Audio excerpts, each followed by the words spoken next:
Video के शुरू में हमने देखा एक गोली किन किन चीजों से मिलकर बनती है, जिसमें मेन था बारूद, उसमें आग लगाने वाला चार्ज और इन सारी चीजों को एक जगह इकट्ठा करने वाला गोली का कवर। इसके बाद हमने जाना बैरल और उसमें बने चेम्बर के बारे में, जिसके पीछे लगाया जाता है बोल्ट और अंदर डाली जाती है फायरिंग पिन, जिस पिन के ऊपर लगती है स्प्रिंग जो करती है गोली पे स्ट्राइक।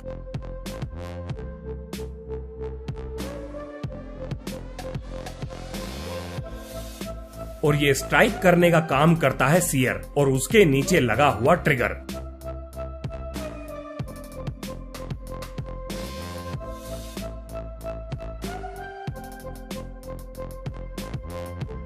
अगर आपने पिछली वीडियो नहीं देखी है तो अभी तक मेरे द्वारा बताई गई कोई भी बात आपको समझ में नहीं आई होगी, तो पिछली वीडियो का लिंक आपको डिस्क्रिप्शन में मिल जाएगा। अब जानते हैं हैमर एक्शन मैकेनिज्म की वर्किंग के बारे में, जिससे जुड़े हुए कुछ सवाल हैं जो मैं चाहता हूं आपको पता होने चाहिए। पहला, इसे हैमर एक्शन क्यों कहा जाता है? ये कहां पर चोट करेगा? क्या ये सीयर एक्शन से बेहतर है? आखिर इसे क्यों बनाया गया? अब क्योंकि हम इसमें एक हैमर की तरह चोट करके गोली को फायर करते हैं, इसीलिए इसे हैमर एक्शन मैकेनिज्म कहा जाता है। अब आता है सवाल कि आखिर ये चोट कहां पर करेगा? तो ये चोट करेगा फायरिंग पिन पर, जो सीधा गोली से टकराकर गोली को फायर कर देगी। अब जरूरी बात, क्या ये सीयर एक्शन से बेहतर है? तो देखिए, सीयर एक्शन एक दूसरे काम के लिए इस्तेमाल किया जाता है, जबकि हैमर एक्शन ने फायर आर्म्स को छोटा बनाने में मदद की। जो हैंड ऑपरेटेड रिवॉल्वर्स होती हैं, उसमें हैमर एक्शन मैकेनिज्म का इस्तेमाल किया जाता है, जबकि सीयर एक्शन अलग अलग तरह की राइफल्स में इस्तेमाल होता है।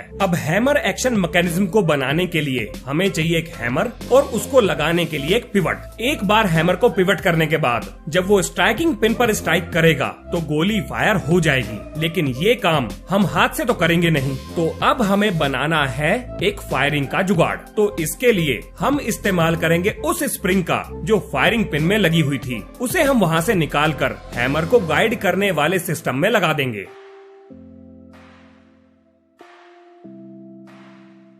जब हैमर को पीछे किया जाएगा तो ये रोड पर धक्का लगाकर स्प्रिंग को कंप्रेस करेगा। अब हैमर के फ्री होते ही स्प्रिंग पूरी ताकत से हैमर को फायरिंग पिन पे दे मारेगी। अब आती है समस्या कि आखिर इस हैमर को पीछे कैसे करें और इसे पकड़कर कौन रखेगा? तो इसके लिए अब हम बनाएंगे ट्रिगर मैकेनिज्म, जिसमें वापस इस्तेमाल होगा सीयर स्प्रिंग और ट्रिगर का, जिसकी वर्किंग हम पिछली वीडियो में देख चुके हैं।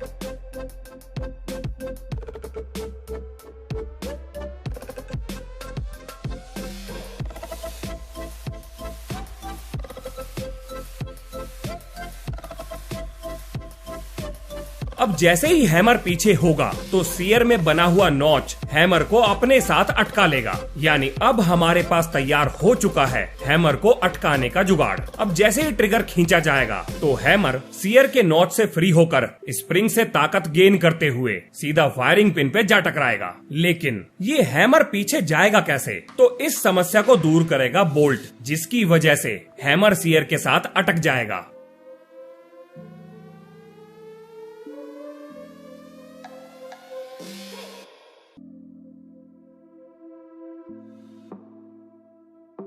अब आती है अगली समस्या कि फायर हो चुकी गोली के खाली कवर को चेम्बर से बाहर कैसे निकाला जाए, जिसे हम कहते हैं एक्सट्रैक्शन। अब हमें चाहिए एक ऐसा जुगाड़ जो इस खाली गोली के कवर को चेम्बर से खींचकर बाहर निकाल सके, और ये काम है एक्सट्रैक्टर का, जिसके अंदर बनाया गया एक हुक कार्ट्रिज को अपने साथ अटकाकर खींच सकता है। और ये एक्सट्रैक्टर बोल्ट के आगे वाले सिरे में लगाया जाता है। जब बोल्ट क्लोज होता है तो उस समय एक्सट्रैक्टर का ग्रूव कार्ट्रिज के साथ फंसा हुआ रहता है, और गोली फायर होने के बाद जब बोल्ट को पीछे किया जाता है तो ये ग्रूव अपने साथ गोली के खाली कवर को खींच लेता है।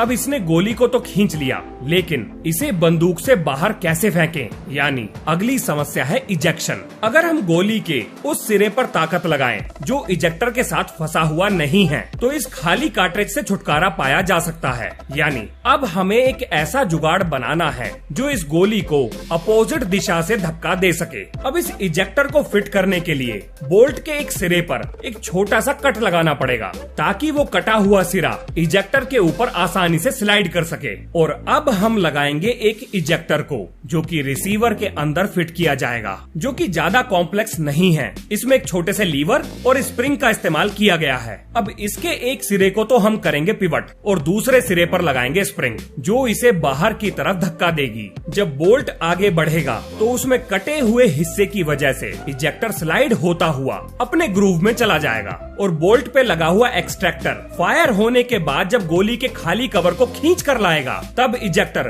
गोली के खाली कवर पर दूसरी दिशा से फोर्स लगाकर उसे बाहर फेंक देगा।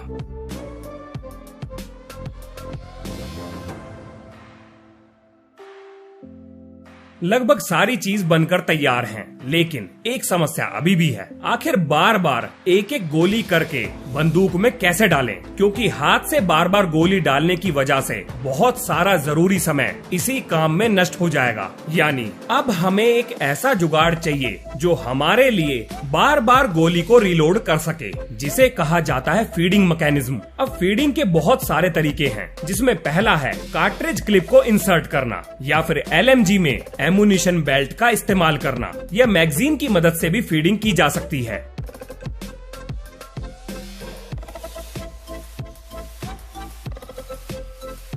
चलिए अब देखते हैं एक मैगजीन कैसे काम करती है। मैगजीन के अंदर एक स्प्रिंग होती है जो बुलेट पर दबाव डालकर बारी बारी उन्हें ऊपर की तरफ धकेलती है। अब यहाँ पर ध्यान देने वाली बात ये है कि कार्ट्रिज को मैगजीन से बाहर सिर्फ स्लाइड करके ही निकाला जा सकता है, और एक कार्ट्रिज निकलने के बाद स्प्रिंग दूसरे कार्ट्रिज को सही पोजीशन में धकेल देती है। चलो अब इस मैगजीन को रिसीवर में लगाते हैं। इसको बोल्ट के नीचे इस तरह से लगाया गया कि इसके ऊपर बोल्ट आसानी से स्लाइड हो सके। अब जैसे ही बोल्ट पीछे जाएगा तो मैगजीन की स्प्रिंग बुलेट को बोल्ट के रास्ते में धकेल देगी।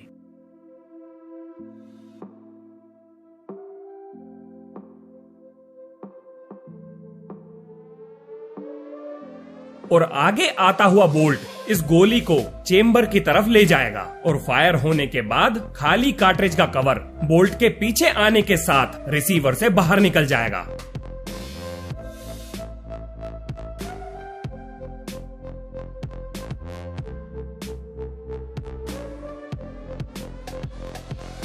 लो जी, एक बेसिक वेपन का मैकेनिज्म बनकर तैयार हो गया। इसमें हमने वो 8 स्टेप्स के बारे में जान लिया जिस पर कोई भी स्मॉल आर्म काम करता है। चलो एक बार दोबारा देखते हैं। पहला है चेम्बरिंग, जिसमें बोल्ट की सहायता से गोली को फायरिंग चेम्बर में धकेला जाता है। दूसरा है लॉकिंग, जिसमें बोल्ट को कार्ट्रिज के पीछे लॉक किया जाता है। तीसरा है फायरिंग, जिसमें ट्रिगर खींचकर हैमर की मदद से कार्ट्रिज के प्राइमर पर चोट की जाती है। इसके बाद होता है अनलॉकिंग, यानी बोल्ट को अनलॉक किया जाता है। और उसके बाद नंबर आता है एक्सट्रैक्शन का, और उसके पीछे चलता है इजेक्शन, यानी फायर हो चुकी कार्ट्रिज को रिसीवर से बाहर फेंकना। और जिस टाइम एक्सट्रैक्शन होगा ठीक उसी समय कॉकिंग होगी, यानी पीछे जाता हुआ बोल्ट हैमर को दोबारा उसकी पोजीशन पर लॉक कर देगा, और इस तरह से फायरिंग मैकेनिज्म दोबारा फायर करने के लिए तैयार है। और अब आता है लास्ट स्टेप, यानी फीडिंग, जो पूरी साइकिल को दोबारा रीसेट कर देता है। ये हैं किसी भी छोटे फायर आर्म के वर्किंग स्टेप्स। मिलते हैं नेक्स्ट वीडियो में। जय हिंद, जय भारत।